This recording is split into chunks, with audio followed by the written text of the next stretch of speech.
اللہ کے رسول فجر کی نماز پڑھا رہے ہیں، میں پیچھے نماز پڑھ رہا ہوں اور پہلی صف میں 21ویں نمبر پہ میں کھڑا ہوں۔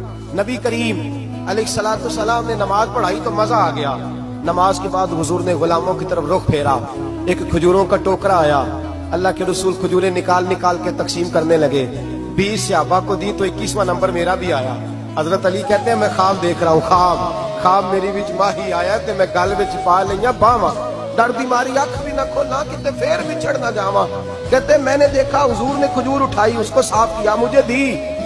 فرماتے کچھ کھجور کا مزہ، کچھ دست مبارک کا مزہ، کمال ہی ہو گئی، اتنا ذائقہ آیا۔ حضرت علی فرماتے ہیں دل بڑا کرتا تھا کہ ایک کھجور اور مل جائے، پر سب کو ایک ایک ملی تھی، میں نے مطالبہ نہیں کیا۔ فرماتے ہیں ابھی کھجور کھا ہی رہا تھا کہ مسجد میں اذان کی آواز آئی، میرے دل سے ہوا نکلی کہ یار کبھی تو ٹھہر جاتا نا، تھوڑی دیر کبھی ٹھہر جاتا نا، ذرا ٹھہر جا مؤذن، میرا دل دہل رہا ہے، تو ذرا ٹھہر جاتا۔ کہتے ہیں اٹھا، وضو کیا، سنت پڑھی، بوجھل قدموں سے مسجد گیا، پہلی صف میں کونے میں بیٹھ گیا۔ مکبر نے اقامت کہی، عمر مصلی پہ کھڑے ہوئے۔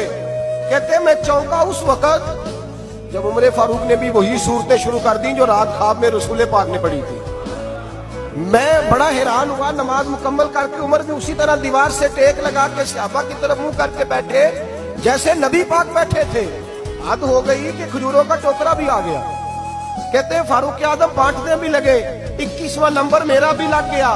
عمر نے کھجور دی تو ذائقہ بھی بڑا ہی آیا۔ حضرت علی شیر خدا فرماتے ہیں حضور سے تو ادب کی وجہ سے مانگ نہیں سکا تھا، عمر اپنا یار تھا، ایک کھجور کھائی تو میں نے کہا عمر یار ایک اور دے دے، تو کہتے ہیں فاروق اعظم نے ٹوکری میں ہاتھ رکھا، کھجور صاف کی، میں سمجھا ملنے لگی ہے۔